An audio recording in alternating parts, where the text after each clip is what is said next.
Hey, what's up everybody? Welcome back to another video. In this video I want to talk to you guys about if you're going to change your coolant like how I'm doing. Got all my stuff ready.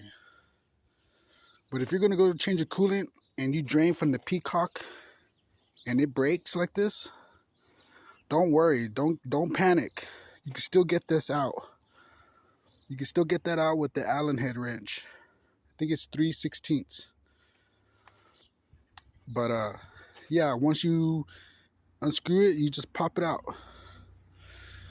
And then the replacement is a Dorman part.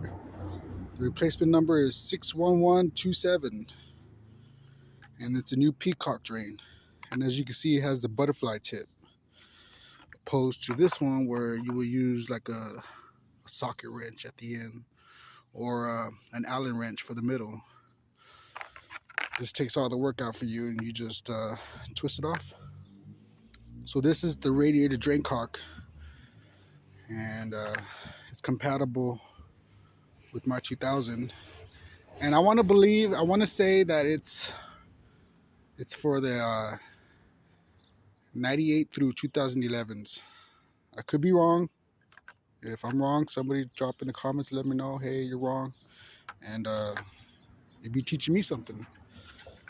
But yeah, you ever break that Radiator Peacock drain, got a replacement. Don't trip. See you guys on the next one.